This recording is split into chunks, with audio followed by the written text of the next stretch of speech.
Hi friends. இன்றைக்கு தந்தை நியூஸில் பேப்பரில் சில விஷயங்களை பார்த்தேன். அதை உங்கள்கிட்ட பகிர்ந்துக்க வந்திருக்கேன். அப்புறம் நான் பாடும் பாட்டை அதிகமாக யாரும் விரும்புவதில்லை. அவ்வளவு மோசமாவா பாடுறேன்? Just joke. இருந்தாலும் ஓகே, நீங்கள் பார்த்த வரைக்கும் 8 பேர் 10 பேர் அப்படி பார்க்குறீங்க. அது ரொம்ப ஹாப்பி எனக்கு. முடிஞ்ச வரைக்கும் பாருங்கள், பிடிக்கலைன்னா விட்டுடுங்க. ஆனால் நான் பாடிக்கிட்டு தான் இருப்பேன். பாடுறேன். உங்களை பிடிச்ச பாட்டை பாருங்கள், பிடிக்காத பாட்டை விட்டுடுங்க. சும்மா ஜோக்குக்காக தான் சொன்னேன் நான். என் ஃப்ரெண்ட்ஸ் எல்லாம் அப்படி என்னை கஷ்டப்படுத்த மாட்டீங்க. இவ்வளோ கஷ்டப்பட்டு நான் இந்த வயசில் பாடுறேன்ல, அதுக்காகவாது நீங்கள் கேட்கலாம்ல, கேட்பீங்க. Okay okay. இப்போ நம்ம நியூஸ்க்கு வருவோம். என்னென்னா, ஒரு 8 வயசு பையன் நினைக்கிறேன், சேந்தம் பகுதியில். இப்போ நாய்கள்ங்கிறது எனக்கு ரொம்ப விருப்பமான ஒரு விஷயம். நாய்க்கு நானும் நிறைய நம்ம தெருவில் காமிச்சிருக்கேன் உங்களுக்கு. நான் வீடியோ பார்த்தீங்கன்னா தெரியும். குட்டியிலேருந்து நானும் அதை இப்போ இல்லை, எனக்கு பல வருஷமாக எனக்கு நாய்கள்னால் உயிர். என்னன்னு தெரியல. இப்போது எங்கே பாருங்கள், பேப்பரை திறந்தாலும் யூடியூப்பை திறந்தாலும் நாய் கடிச்சின்னு வெளிநாட்டு நாய்கள் தான் கடிக்குது. அப்படின்னா நம்ம நாட்டு நாய்கள் கூட ஏதோ கடித்ததா இன்றைக்கி சேந்தோமில் ஒரு பையனை பிஸ்கட் போட போயிருக்கான். அந்த பையனை கடிச்சிட்ருக்கு.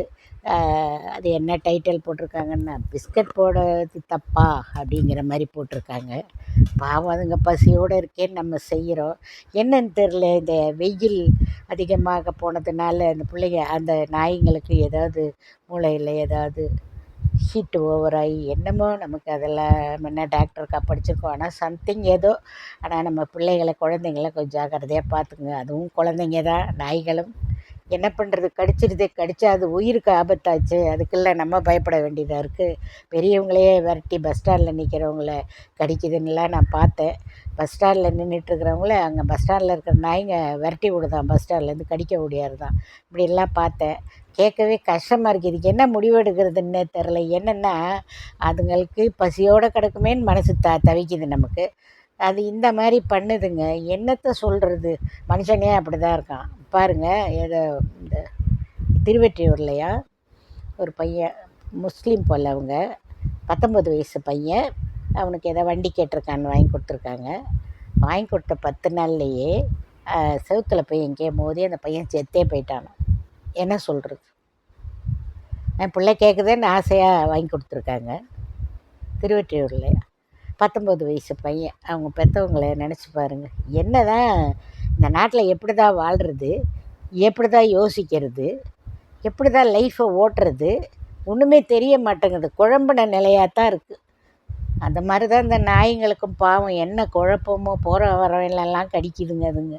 நாய்ங்கிறது நம்ம ஒரு சிலர் இதை தெய்வமாக பார்க்குறாங்க, ஒரு சிலர் நன்றி உள்ள மிருகங்களாக பார்க்குறாங்க. அதுங்களுக்கும் பாவம் பாருங்கள். இந்த மாதிரி ஏதோ கஷ்ட நேரங்கள், கஷ்ட காலங்கள் வந்துருச்சு. என்ன செய்வது? எல்லாம் நமக்கு மேலே யாரோ ஒருத்தர் இருக்கிறதா எல்லோரும் பேசிக்கணும் இல்லையா? அவங்க தான் பார்த்து இதெல்லாம் நேர் வழிக்கு கொண்டுட்டு வரணும். அதுதான் நம்முடைய வேண்டுதல். ஓகே, நாளை சந்திப்போம். என் பாட்டை கேளுங்க.